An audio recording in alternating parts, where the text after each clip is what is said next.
2024 चुनावों की आहट के बाद अब लोकसभा चुनाव के तमाम दावेदार सामने आ रहे हैं।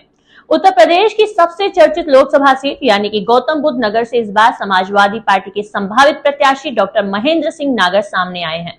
इस सीट पर वर्तमान में डॉक्टर महेश शर्मा बीजेपी के सांसद हैं। केंद्रीय मंत्री रहे महेश शर्मा के ऊपर अपने क्षेत्र की उपेक्षा का आरोप इस बार जनता लगा रही है। डॉक्टर महेंद्र नागर भी अपना हॉस्पिटल चलाते हैं और पेशे से चिकित्सक हैं। फिलहाल महेंद्र सिंह नागर ने क्षेत्र में सक्रियता बढ़ा दी है और मतदाताओं से मिलकर चुनावी तैयारी कर रहे हैं। हमारे संवाददाता बरखा सिंह ने महेंद्र सिंह नागर से मिलकर बातचीत की। देखिए उस बातचीत के प्रमुख अंश। नमस्कार, मैं हूं बरखा सिंह, आप देख रहे हैं एम न्यूज़। आज हम मौजूद हैं ग्रेटर नोएडा में, जहां पर हमारे साथ हैं डॉक्टर महेंद्र सिंह जी, जो कि गौतम बुद्ध नगर लोकसभा सीट से इस बार संभावित सांसद प्रत्याशी हैं। तो डॉक्टर महेंद्र सिंह जी नागर जी, आपका हमारे चैनल में स्वागत है। Thank you. महेंद्र जी, आप पेशे से एक डॉक्टर हैं, तो राजनीति में कदम कैसे? मैं बचपन से ही मुझे राजनीति में शौक रहा है और छोटी मोटी चीज़ क्या बताएं, जब मैं इंटरमीडिएट में था तब भी मैंने जो स्टूडेंट यूनियन का चुनाव लड़ा था, लेकिन मैं उसमें हार गया था। और आपने हार मानी नहीं? लेकिन अब बाद में एहसास किया, अच्छा हुआ मैं जब हार गया, और नहीं तो मैं डॉक्टरी तो शायद मुश्किल ही बनता। और बीएससी में पढ़ते हुए भी हमने राजनीति में खूब हिस्सा लिया, और जब मेडिकल कॉलेज में चले गए तो मैं जूनियर डॉक्टर्स एसोसिएशन में पदाधिकारी रहा हूँ। फिर जब आगे प्रैक्टिस में तो मैं आईएमए का गाजियाबाद डिस्ट्रिक्ट ब्रांच का अध्यक्ष रहा, और जो आईएपी होती है मैं उसका भी सेक्रेटरी रहा। मतलब मेरा मन पहले से ही थोड़ा सा समाज सुधार और जो बातें होती हैं छोटी मोटी उनमें इन्वॉल्व करके उनका समाधान। शुरू से ही आप राजनीति की तरफ आकर्षित थे? मैं शुरू से आकर्षित रहा, और क्योंकि मेरा संबंध मेरे बिल्कुल पड़ोसी गांव के रहने वाले आदरणीय स्वर्गीय राजेश पायलट जी से हमारा बहुत जुड़ाव था। उन्हीं के साथ जुड़े जुड़े हम कांग्रेस में शामिल हो गए, उनके साथ काम किया। जो बड़े हमने, अब एक एक बात हमें याद आती है, बहुत ही महत्वपूर्ण आदमी थे और बहुत ही अच्छे समाज सुधारक थे। उनके साथ रहते रहते मैं कांग्रेस में आया। कांग्रेस में छोटे मोटे पद तो क्या बताऊं, मैं 2 टर्म मैं जिलाध्यक्ष रहा और प्रदेश सचिव भी मैं रहा। और वही चुनाव में लड़ना चाहता था, वहाँ कुछ मुझे अच्छा नहीं लगा, तो समाजवादी पार्टी की नीतियों से, अखिलेश जी से प्रभावित होकर मैं समाजवादी पार्टी मैंने ज्वाइन कर ली, और अब समाजवादी में काम कर रहा हूँ। बड़ा अच्छा लग रहा। और यहाँ कम से कम ये अच्छी बात है कि वो छोटी छोटी बात और छोटे छोटे कार्यकर्ताओं को बुला के बात करते हैं, उनकी समस्याओं का समाधान करते हैं, तो मुझे बड़ा अच्छा लग रहा है। अब चूँकि चुनाव आ गया है, एक इंडिया गठबंधन बना है, हमें उम्मीद है कि शायद वो गठबंधन मिलकर चुनाव लड़ेगा, तो समाजवादी की तरफ से मैं टिकट मांग रहा हूँ और कह रहा हूँ मुझे आप लड़ाइए, हम मजबूती से चुनाव लड़ेंगे और समाजवादी पार्टी का झंडा और गठबंधन का जो भी झंडा होगा उसका परचम लहराएंगे। और जो सेंटर में मोदी सरकार है, जिसके इतने सारे कारनामे हो चुके हैं, उनको हम हटाएंगे और अपनी सरकार बनाएंगे। गरीबों, शोषितों, महिलाओं, युवाओं का सबका कल्याण करेंगे, और जो महंगाई और बेरोजगारी है उसका भी समाधान निकालेंगे। गौतम बुद्ध नगर तो इस टाइम पे देश में सबसे ज़्यादा जाना माना जगह है, और यहाँ पे काफ़ी लोग भी बाहर से आते हैं नौकरियों के लिए, तो बेरोजगारी तो ऐसे पूरी जगह पर है। तो आपको क्या लगता है कि यदि इस बार आप आते हैं तो बेरोजगारी के लिए कुछ जो है समस्या है, इसका कुछ समाधान में कुछ निकालें?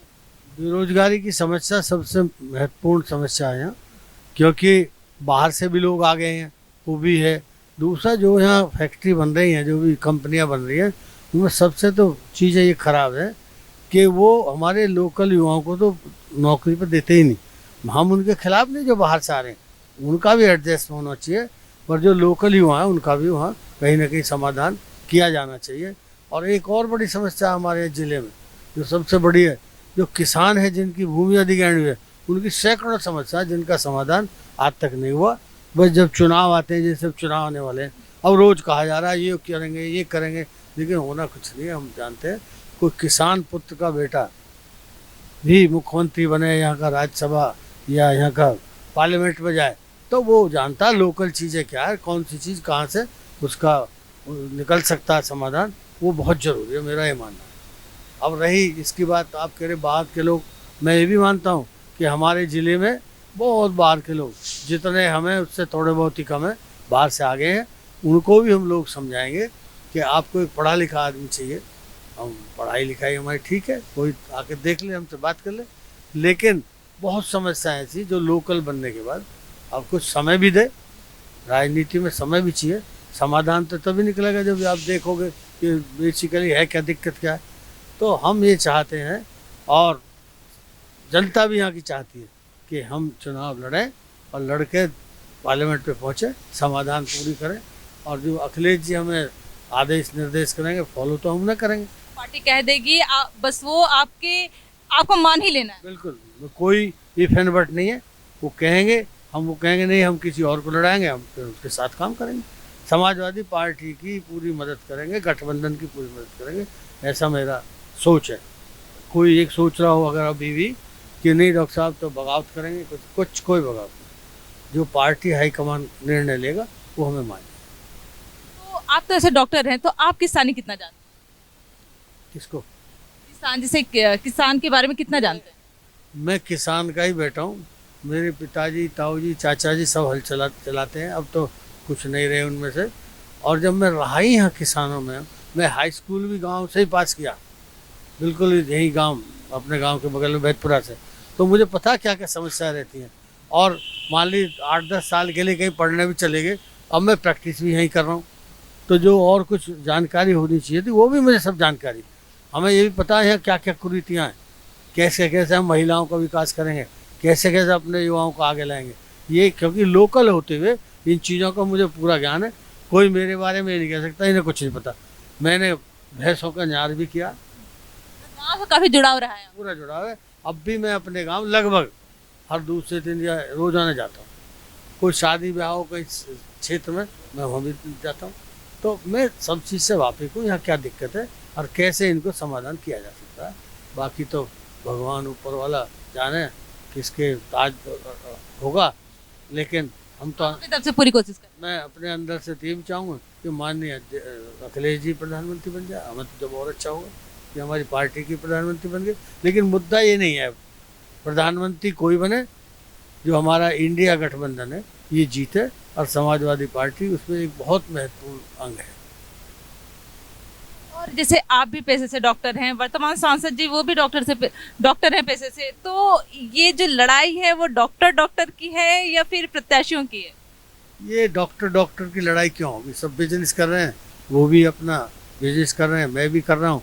दूसरे महेश शर्मा जी से कोई व्यक्तिगत लड़ाई थोड़ी है। हमारे तो बहुत अच्छे संबंध है, हम आपस में मिलते हैं, हम लगभग एक ही साथ के पड़े हुए हैं। तो ऐसा कुछ नहीं है, ये तो पार्टियों की विचारों की लड़ाई है। ऐसा कोई प्रतिस्पर्धा नहीं है? ना ऐसी डॉक्टरी से कोई नहीं है, कोई उसमें कोई वो नहीं है कि भाई वो डॉक्टर मैं डॉक्टर, नहीं, ऐसा कुछ नहीं। लोगों को लगता होगा लेकिन ऐसा कुछ नहीं है। महेश शर्मा जी बहुत अच्छे दोस्त हैं मेरे, और बहुत अच्छी बातचीत हमारी भी होती है। ऐसा कुछ नहीं, बस वो जिस पार्टी में हमारे उससे विचार नहीं मिलते, ये लड़ाई है और कोई लड़ाई नहीं। तो यदि इस बार आप सांसद बनते हैं, तो ऐसे तो आप बच्चों के डॉक्टर हैं, तो लोगों की जो इतनी दुख है, बहुत परेशानियां हैं जनता, क्योंकि हम क्षेत्र में गए तो जनता बहुत ज़्यादा परेशान है, तो क्या आप उनके लिए कुछ कदम उठाएंगे, कोई ठोस कदम? लेकिन अगर ऐसा हुआ तो क्योंकि हमें स्वास्थ्य की पूरी जानकारी, हमें यहाँ की खेती बाड़ी, किसानों की, महिलाओं की पूरी जानकारी, हमें यहाँ के जो बेकारी की समस्या उसकी पूरी जानकारी, जो किसानों की समस्या प्राधिकरण से और अन्य किसी लोगों से वो पूरी जानकारी है। तो जब इनका पूरा हमें ज्ञान है तो इसका समाधान भी हम ही निकालेंगे। और मुझे पूरी उम्मीद है अगर हाँ यहाँ की जनता, हमारे जो फ्लैट्स में लोग रह रहे हैं उनकी भी बहुत समस्या, उनका भी समाधान हम करेंगे। और मैं तो ये मानता हूँ अगर मौका मिला हमें तो जो फ्लैट्स की समस्या वो तो आने वाले सरकार बनने के बाद 3 महीने में समाप्त कर दी जाएंगी, कोई समस्या नहीं रहेगी। पहला कदम आपका क्या होगा यदि सांसद आप बनते, तो सबसे पहला कदम क्या उठेगा? तो ये ऐसे क्वेश्चन है, मैं चाहूँगा इन्हें ना ही पूछो आप, क्योंकि जब अभी तो कुछ है ही नहीं। जब होगा जब मैं जवाब दूंगा। सबसे पहले तो हम जो हमारे युवा यहाँ परेशान हैं और जो किसान परेशान हैं उनकी समस्याओं का समाधान कराने का प्रयास किया जाएंगे। और मुझे पता है कि मैं काफ़ी कुछ जानता हूँ इस बारे में, उनको उसमें हम सफल होंगे। और जो सारे युवा हैं हमारे साथ लगेंगे तो और भी जो समस्या उन्हें मिलके हम निश्चित तौर पर काबू पाएंगे। और यहाँ की जो तरक्की है, ज़िला वैसे हमारा काफ़ी विकसित है, लेकिन उसके बाद और विकास के पंख हम लगाने की कोशिश करेंगे। और अभी जैसे सबसे चर्चा का विषय एक है राम मंदिर। तो राम मंदिर का जो डेवलपमेंट हो चुका है, क्योंकि 22 जनवरी को उसका उद्घाटन है, तो उसमें आपका क्या कहना है? राम मंदिर बने, हम सभी चाहते हैं। मेरे ख्याल में शायद ही कोई हमारे देश में आदमी होगा जो राम मंदिर बनना ना देखना चाहे। सब चाहते हैं और राम मंदिर बनना भी चाहिए, बन रहा है। लेकिन एक बात सच है, कभी राम मंदिर कंप्लीट नहीं हुआ है। अभी जो हमारे पंडित जी जो इनसे मिलते जुलते रहते हैं, जो साधु संत हैं, वो कह रहे जी इस तरह तो उद्घाटन होना ही नहीं चाहिए। क्यों? क्योंकि जब तक कंप्लीट नहीं हो जाए तो उसमें फिर छैनी हथौड़ा जो बजेंगे वो शास्त्रों के हिसाब से ठीक नहीं है। लेकिन ये तो वो महात्मा लोग हैं, वो सब जाने। और दूसरा एक और बड़ा अजीब लगता है, मंदिर तो बन रहा है, ये भक्तों का भक्त बना रहे हैं, कर रहे हैं, लेकिन बीजेपी उसमें इंटरफेयर करके बहुत श्रेय लेने की कोशिश कर रही है, बहुत ज़्यादा। ऐसा नहीं होना चाहिए। वो सभी की मेहनत से बना है, सभी की भावना और इच्छाओं के लिए बना है, और सभी ने योगदान, हमने भी शुरू में योगदान दिया, उसमें सब ने योगदान दिया। लेकिन ऐसा नहीं होना चाहिए जो आज हो रहा है। उसमें सत्ता नहीं होनी चाहिए। हाँ, उसमें सत्ता इतनी हावी है, बीजेपी तो कर ही रही है कि हम कर रहे हैं। और मैं इसे कहते हुए जरा नहीं मैं हिचकूँगा, क्योंकि मैं परसों ग्रेट नोएडा आ रहा था गाजियाबाद से, तो वहाँ एक छोटे बच्चों की जो सातवीं 8वीं से लेकर 10वीं क्लास तक बच्चे थे, जो मेरा अनुमान है, करीब 1,500-2 हज़ार, उन पे एक मार्च निकाला जा रहा था, और वो 2 शब्द बोल रहे थे, जय श्री राम, जय श्री राम। मैं इसके अगेंस्ट नहीं, बोलो जय श्री राम, लेकिन जिस तरह से छुट्टी वाले दिन वो सड़कों पे सड़कें जाम थी, ये कर रहे थे, और हम छोटे बच्चों को क्या सिखाना चाहते हैं? हमारा देश तो सभी धर्मों को मानता है, सभी उसमें शामिल होने चाहिए। इस तरह से जो बच्चे हैं हमारे, ये बड़े होकर कुछ क्या सोचेंगे, क्या इम्पैक्ट पड़ेगा, इसका भी कहीं ना कहीं हमें सर्वे करके सोचना चाहिए कि ऐसा क्या देश में करना जरूरी है। मेरे समझता है कि ये भविष्य के लिए अच्छा नहीं है। छोटे बच्चों को, आपके कहने के हिसाब से बच्चों पे इसका जो प्रभाव है वो गलत पड़ेगा। वो बहुत गलत पड़ेगा, और जो छवि है देश की, उसमें भी इंटरनेशनल फर्क पड़ता है। सब न्यूज़ इधर उधर सब जाती है। तो मैं तो दोबारा से आपसे भी कहूँगा कि सब भगवान राम प्रार्थना करें, और भगवान राम इस देश की छवि को, जैसे राम जी की छवि थी, बिल्कुल सबको बराबर मानना, वो ही इस देश में डेवलप हो और देश तरक्की करे और हम सब आगे बढ़े। आपसे बस एक लास्ट सवाल है मेरा, कि जैसे क्रिकेट में महेंद्र सिंह धोनी जी हैं, वो सबका छक्का छुड़ा देते हैं, तो वैसे ही आप महेंद्र सिंह नागर जी हैं, तो आप भी क्या सबके छक्के छुड़ा देंगे? देखो, आप कह रही हैं तो कुछ ना कुछ इस बारे में काम होगा, और ऊपर वाले ने मदद की, हमारे नेताओं ने हमारी मदद की, तो हम तो पूरा बीजेपी के छक्के छुड़ाएंगे। और उन्हें बड़ा ऐसा झटका लगेगा, ये क्या हो गया, क्योंकि वो तो सोचते नहीं हैं ऐसा हो सकता है, लेकिन ऐसा होगा, हमें आत्मविश्वास है। धन्यवाद। 2022 चुनाव में जो हार हुई है सपा की, उससे कार्यकर्ता जो है वो काफी मायूस हो गए, तो आप उन्हें कैसे जगाएंगे? 2022 के जो विधानसभा चुनाव है, खासतौर से मैं गौतम बुद्ध लोकसभा की बात करूँगा, 5 विधानसभाओं में बहुत अच्छी परफॉर्मेंस सपा की रही पिछले 2017 के मुकाबले। तो लोगों में जोश कायम है, और उसके बाद जो पार्टी ने नीचे स्तर पर जाकर काम किया, बूथ स्तर पर काम किया है, और बूथ स्तर के अध्यक्ष बनाए, और ये सारे काम, और घर घर जाके, गांव-गांव जाके हम अब भी घूम रहे हैं, लोगों को उत्साहित कर रहे हैं, और लोगों को हम ये भी समझा रहे हैं कि आप इस रजीम को, जो शासन चल रहा है, जो एक विशेष धर्म के आधार पर शासन चल रहा है, इसको हम तोड़ेंगे। और निश्चित में हमारा सब कार्यकर्ता, चाहे पदाधिकारी है, चाहे गांव में कार्यकर्ता रहता है, सब में जोश है, और वो इंतज़ार कर रहे हैं कि हम शासन को उखाड़ फेंकेंगे, चाहे केंद्र सरकार हो, और आने वाले समय में चाहे प्रदेश सरकार हो, या आप आने वाले समय में देख लेंगे। दूसरा, हम सब लोग जो यहाँ के लीडरशिप करते हैं, जो करते हैं, वो उन्होंने पूरे अभियान चला रखे, हर जगह जा रहे हैं, हर जगह लोगों से मिल रहे हैं, कहीं कोई झगड़ा फसाद, कहीं कोई समस्या आती है, उसमें भी जा कर हिस्सा लेते हैं। मैं समझता हूँ आने वाले समय में सब सपा और गठबंधन, जो गठबंधन है हमारा, उसका समय आएगा। और एक सबसे बड़ी बात है कि हम जो और पार्टियाँ, कांग्रेस है, कम्युनिस्ट है, ये भी सब मिलकर चुनाव लड़ रहे हैं, इसका भी एक इम्पैक्ट इस चुनाव में आएगा। जैसे वर्तमान सांसद पर आरोप है कि वो क्षेत्र से जुड़कर नहीं रहते हैं, और आप ज्यादातर क्षेत्र में ही रहते हैं, लोगों का कहना है कि आप हमेशा जुड़कर रहते हैं, उनकी समस्याओं को सुनते हैं। तो ये ऐसा क्यों? क्या आप भी सांसद बनने के बाद ये जो आपका व्यवहार है उसमें बदलाव होगा या नहीं? नहीं, बदलाव तो होने का कोई मतलब ही नहीं है, मेरा कोई मतलब नहीं है। लेकिन ये सब बातें जो आप मुझसे पूछ रहे हैं, ये सब बातें पहले तो आप हमारे जो सांसद हैं उनसे बात करें। दूसरा ये, हाँ कुछ जगह हमें ये सुनने को मिलता है कि सांसद जी आते ही नहीं। अब पता नहीं वो जाते होंगे नहीं जाते होंगे, लोग ऐसी चिढ़ के कह रहे हैं, ये तो वो जाने। लेकिन मेरा भी ये मानना है कि आने वाले समय में, और ये भी सच है कि पिछले 10 साल में कोई विकास कार्य ज़्यादा हुआ नहीं है। जो हुए हैं वो थोड़े बहुत हुए और बाकी पड़े हैं ऐसे ही खाली। उनको हम तो सांसद बनने के अगले ही दिन अपनी जिनसे संबंधित काम रुके हुए हैं उसे इस तेज़ी से शुरू कराएंगे कि लोगों को आने वाले चुनाव के बाद ऐसा लगे, वादे पूरे करेंगे। हाँ, ऐसा लगे कि ये तो आने के 10 दिन भी नहीं रुके और इन्होंने अपने वादे पूरे करने के लिए पूरी हिम्मत के साथ काम किया। और मैं कॉन्फिडेंट हूँ, हमें पूरा विश्वास है कि इस बार यहाँ समाजवादी पार्टी का इसका इंडिया गठबंधन का सांसद बनेगा और आने वाले समय में और जो इंडिया गठबंधन की सरकार बनेगी उसमें कौन नेता होगा ये काम तो हाईकमान का तय करने का। लेकिन हम एक सांसद यहाँ से चुनाव के बजा के भेजेंगे जिससे सरकार बननी आसान हो। अपने लोकसभा क्षेत्र के जनता से कुछ कहना चाहते हैं? कोई संदेश है उनके लिए?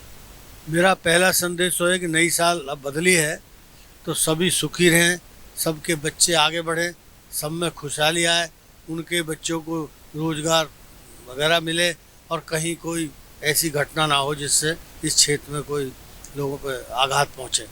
और जो हमारे लोग हैं उनसे मैं ये भी कहूँगा, जो हमारे क्षेत्रवासी हैं, कि मजबूत रहें, एकता के साथ रहें, लड़ाई झगड़े से बचें, जो कि हमें उम्मीद है कि आने वाले समय में ये जो पार्टी है जो आज सत्ता में है वो ऐसा भी कराएगी जिससे हमारा मनमुटाव बढ़े। लेकिन ऐसा हम होने नहीं देंगे। हर एक के घर जाएंगे, लोगों को समझाएंगे, उनसे कहेंगे इस आधार पे हमें बंटना नहीं है, धर्म के आधार पे हमें बंटना नहीं है। वो लोग चाह रहे हैं कि ऐसा हो, लेकिन हम ऐसा होने से रोकेंगे और होने ही नहीं देंगे और इस आधार पे ही हम चुनाव जीतेंगे। और आने वाले समय में अगर मुझे मौका मिला, आप खुद आके देखना, इस लोकसभा क्षेत्र में हम मानवता और भाईचारा प्रेमचारा सबको बहाल करेंगे, जिससे हम लोग ये लोग बाहर के भी जो रहते हैं ये भी अमन चैन से यहाँ रहें, जिससे उन्हें लगे ना कि झगड़ा हो जाएगा। लेकिन अब माहौल ऐसा बना रखा है कि शायद कुछ अनहोनी ना हो जाए, लेकिन उसे हम होने नहीं देंगे, ऐसा मेरा मानना है। और चुनाव निश्चित तौर पे इंडिया गठबंधन जीतेगा, ऐसा मेरा मानना है। धन्यवाद। ये थे हमारे साथ महेंद्र सिंह नागर जी, जो कि गौतम बुद्ध नगर लोकसभा सीट से इस बार संभावित सांसद प्रत्याशी हैं और काफी जी तोड़ मेहनत कर रहे हैं।